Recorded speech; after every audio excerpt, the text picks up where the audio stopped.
আসসালামু আলাইকুম রহমাতুল্লাহ। প্রিয় দর্শক, আজ বৃহস্পতিবার দিনে অথবা রাতে যে কোনো সময় তাওবা ইস্তেগফারের ছোট্ট দোয়াটি চুপি চুপি অন্তত ৭০ বার পড়ুন। সেই সাথে আরও কিছু গুরুত্বপূর্ণ দোয়ার আমল করুন। আল্লাহ তাআলা আপনার প্রতি সন্তুষ্ট হয়ে যাবেন, জীবনের সকল গুনাহ মাফ করে দিবেন, দুশ্চিন্তা পেরেশানি বিপদ মুসিবত দূর হয়ে যাবে। গায়েবীভাবে আল্লাহ তাআলা আপনাকে সাহায্য করবেন, গায়েবী রিজিক দান করবেন, মনের আশা পূরণ হবে, সকল দোয়া কবুল হবে ইনশাআল্লাহ। প্রিয় দর্শক, গুরুত্বপূর্ণ ভিডিওটি না টেনে সম্পূর্ণ দেখুন।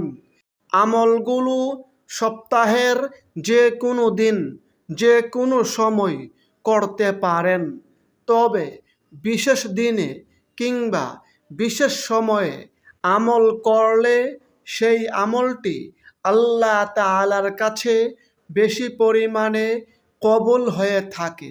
তেমনি গুরুত্বপূর্ণ একটি দিন হচ্ছে বৃহস্পতিবার দিন। এই বৃহস্পতিবার দিনে আল্লাহ তাআলার কাছে বান্দার সাপ্তাহিক আমলনামা পেশ করা হয়। এই বৃহস্পতিবার দিনে আল্লাহ তাআলার রহমতের দরজা খোলা থাকে, জান্নাতের দরজাসমূহ খুলে দেওয়া হয়। এ প্রসঙ্গে হাদিসে রয়েছে, আল্লাহর রাসূল সাল্লাল্লাহু আলাইহি সাল্লাম বলেছেন, প্রতি বৃহস্পতিবার এবং সোমবার আল্লাহ তাআলার কাছে বান্দার সাপ্তাহিক আমলনামা পেশ করা হয়। তখন আল্লাহ তাআলা তার মুমিন বান্দাদের ক্ষমা করে দেন। কিন্তু যে দুই ব্যক্তির মাঝে পারস্পরিক হিংসা বিদ্বেষ রয়েছে তাদেরকে ক্ষমা করা হয় না। অপর হাদিসে রয়েছে, নবীজি বলেছেন, প্রতি বৃহস্পতিবার এবং সোমবার জান্নাতের দরজাসমূহ খুলে দেওয়া হয়।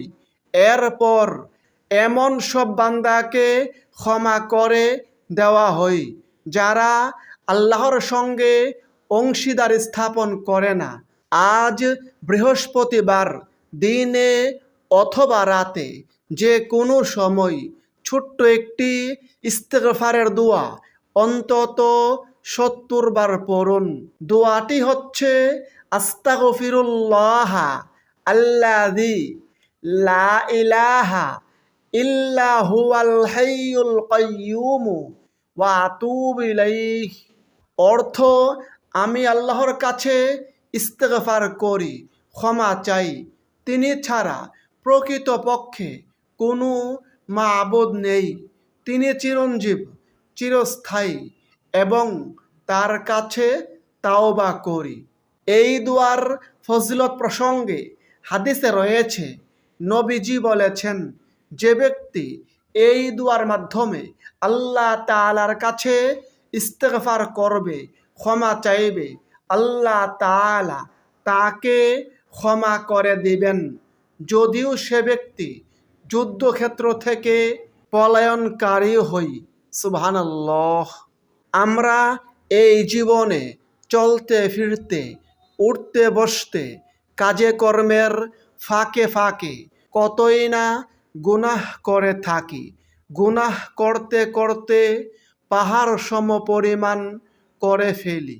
গুনাহে জর্জরিত আমাদের এই জীবন। তারপরও যদি আমরা আল্লাহ তাআলার কাছে ইস্তেগফার করি, ক্ষমা চাই, আল্লাহ তাআলা আমাদেরকে ক্ষমা করে দিবেন।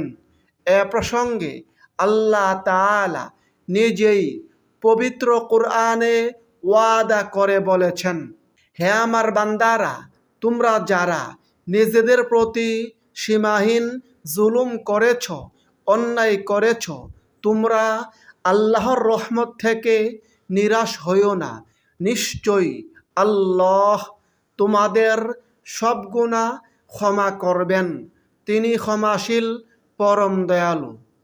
আল্লাহ তাআলা পবিত্র কুরআনের অন্য স্থানে বলেন, আর যে ব্যক্তি মন্দ কাজ করবে কিংবা নিজের প্রতি জুলুম করবে, তারপর আল্লাহর কাছে ইস্তেগফার করবে, ক্ষমা চাইবে, সে ব্যক্তি আল্লাহকে পাবে ক্ষমাশীল ও পরম দয়ালু।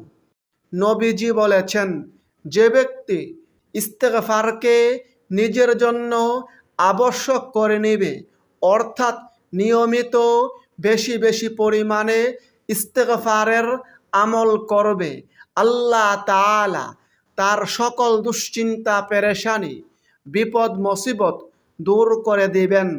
আল্লাহ তাআলা তাকে অকল্পনীয়ভাবে গায়েবী উৎস থেকে রিজিক দান করবেন। সুবহানাল্লাহ। নবীজি বলেছেন, আল্লাহর শপথ, আমি প্রত্যেক দিন 70 বারে অধিক আল্লাহ তাআলার কাছে ইস্তেগফার বা ক্ষমা প্রার্থনা করি। সুতরাং আমাদের প্রত্যেকের উচিত নবীজির অনুসরণে প্রত্যেক দিন বেশি বেশি পরিমাণে ইস্তেগফারের আমল করা। বিশেষ করে এই গুরুত্বপূর্ণ বৃহস্পতিবার দিনে অবশ্যই অন্তত 70 বার ইস্তেগফারের আমল করার চেষ্টা করুন। যারা খুবই দুশ্চিন্তা পেরেশানিতে আছেন, বিপদ মুসিবতে আছেন, তারা দুশ্চিন্তা পেরেশানি থেকে মুক্তি পেতে হাদিসের শিখানো ছোট্ট দোয়াটির আমল করুন। ইনশাআল্লাহ দুশ্চিন্তা পেরেশানি বিপদ মুসিবত দূর হয়ে যাবেন।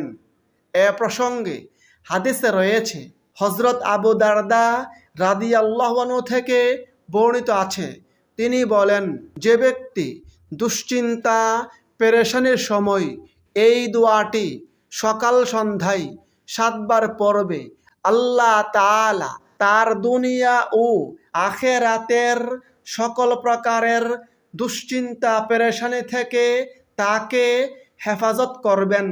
দোয়াটি হচ্ছে, হাসবি আল্লাহু লা ইলাহা ইল্লা হুয়া আলাইহি তাওয়াক্কালতু ওয়া হুয়া রব্বুল আরশিল আযীম।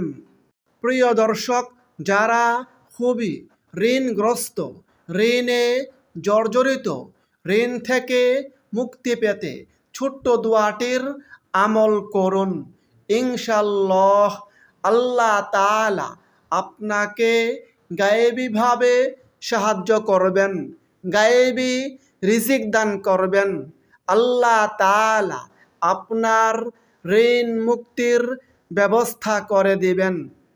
এ প্রসঙ্গে হাদিসে রয়েছে, যে ব্যক্তি এই দোয়াটি পড়বে, এই দোয়ার মাধ্যমে আল্লাহ তাআলার কাছে সাহায্য প্রার্থনা করবে, ঋণ মুক্তির দোয়া করবে, গায়েবী রিজিক লাভের দোয়া করবে, আল্লাহ তাআলা তাকে গায়েবীভাবে সাহায্য করবেন, গায়েবী রিজিক দান করবেন। আল্লাহ তাআলা তার ঋণ মুক্তির ব্যবস্থা করে দিবেন, যদিও তার ঋণ পাহাড় সম পরিমাণ হই। দোয়াটি হচ্ছে, আল্লাহুম্মা কফিনি বিহালালিকা আন হারামিকা ওয়া আগনিনি বিফাদলিকা আম্মান সিওয়াক। প্রিয় দর্শক, আমরা সকলেই আল্লাহ তাআলার কাছে দোয়া করি, কিন্তু আমাদের কাহারো দোয়া কবুল হয়, আবার কাহারো দোয়া কবুল হয় না। হাদিসে নবীজি এমন একটি দোয়া সম্পর্কে জানিয়ে দিয়েছেন, যে এই দোয়ার আমল করলে মনের আশা পূরণ হয়, সকল দোয়া কবুল হয়। সেই দোয়াটিকে হাদিসে ইসমে আজমের দোয়া বলা হয়েছে। ইসমে আজমের দোয়াটি হচ্ছে, আল্লাহুম্মা ইন্নী আসআলুকা বিআন্না লাকাল হামদু লা ইলাহা ইল্লা আনতাল মান্নানু বাদিউস সামাওয়াতি ওয়াল আরদি ইয়া যাল জালালি ওয়াল ইকরাম ইয়া হাইয়্যু ইয়া কাইয়্যুম। ইসমে আজমের ফজিলত প্রসঙ্গে হাদিসে রয়েছে, একবার এক সাহাবী এই বাক্যগুলোর মাধ্যমে দোয়া করেছিলেন। তখন নবীজি বলেছিলেন, এই ব্যক্তি ইসমে আজমের মাধ্যমে দোয়া করেছে, যার মাধ্যমে দোয়া করলে আল্লাহ তাআলা দোয়া কবুল করেন, যার মাধ্যমে আল্লাহ তাআলার কাছে কোনো কিছু প্রার্থনা করলে আল্লাহ তাআলা বান্দাকে তা দিয়ে থাকেন। অর্থাৎ এই দোয়ার আমলের মাধ্যমে মনের আশা পূরণ হই, সকল দোয়া কবুল হই। প্রিয় দর্শক, এবার আসুন এই দোয়াগুলো কিভাবে পড়বেন এবং কিভাবে আল্লাহ তাআলার কাছে মুনাজাত করবেন, প্রার্থনা করবেন, সে সম্পর্কে সংক্ষেপে আবারও বলে দেই। আজ বৃহস্পতিবার দিনে অথবা রাতে যে কোনো সময় প্রথমে অন্তত 2 রাকাত সলাতুল হাজত আদায় করুন। সলাতুল হাজতের আলাদা কোনো নিয়ম নেই। অন্যান্য নফল নামাজের মতো করে 2 রাকাত সলাতুল হাজত আদায় করুন। তারপরে এক জায়গায় বসে চুপি চুপি প্রথমে ইস্তেগফারের ছোট্ট দোয়াটি অন্তত 70 বার পড়ুন। আস্তাগফিরুল্লাহ আল্লাযী লা ইলাহা ইল্লা হুয়াল হাইয়ুল কাইয়্যুম ওয়া আতুবু ইলাইহি। তারপরে দুশ্চিন্তা পেরেশানি থেকে মুক্তি লাভের ছোট্ট দোয়াটি অন্তত 7 বার পড়ুন। হাসবিয়াল্লাহু লা ইলাহা ইল্লা হুয়া আলাইহি তাওয়াক্কালতু ওয়া হুয়া রব্বুল আরশিল আযীম। তারপরে ঋণ থেকে মুক্তি লাভের এবং গায়েবী রিজিক লাভের এই দোয়াটি অন্তত 3 বার পড়ুন। আল্লাহুম্মা কফিনি বিহালালিকা আন হারামিকা ওয়া আগনিনি বিফাদলিকা আম্মান সিওয়াক। তারপরে ইসমে আজম বা মনের আশা আকাঙ্ক্ষা পূরণের এই দোয়াটি অন্তত 1 বার পড়ুন। আল্লাহুম্মা ইন্নী আসআলুকা বিআন্না লাকাল হামদু লা ইলাহা ইল্লা আনতাল মান্নানু বাদিউস সামাওয়াতি ওয়াল আরদি ইয়া যাল জালালি ওয়াল ইকরাম ইয়া হাইয়্যু ইয়া কাইয়্যুম। তারপরে কমপক্ষে 3 বার দুরুদ শরীফের আমল করুন। সেক্ষেত্রে আপনি যে কোনো দুরুদ শরীফ পড়তে পারেন। আপনি চাইলে এই ছোট্ট দুরুদ শরীফটি পড়তে পারেন। আল্লাহুম্মা সল্লি ওয়া সাল্লিম আলা নাবিয়িনা মুহাম্মাদ। তারপরে সর্বশেষে 2 হাত তুলে বিনয়ের সঙ্গে আল্লাহ তাআলার কাছে কেঁদে কেঁদে এই জীবন যৌবনের সকল গুনাহের কথা স্বীকার করে ক্ষমা প্রার্থনা করুন। আল্লাহ তাআলা সকল গুনাহ ক্ষমা করে দিবেন। সেই সাথে আল্লাহ তাআলার কাছে দুশ্চিন্তা পেরেশানি থেকে মুক্তি লাভের, গায়েবী রিজিক লাভের দোয়া করুন। সেই সাথে আল্লাহ তাআলার কাছে সকল প্রয়োজন তুলে ধরুন। আল্লাহ তাআলা সকল দোয়া কবুল করবেন, মনের সকল নেক আশা পূরণ করবেন। আল্লাহ তাআলা আমাদের সকলকে আমলগুলো করার তৌফিক দান করুন। আমিন। আসসালামু আলাইকুম ওয়া রাহমাতুল্লাহ।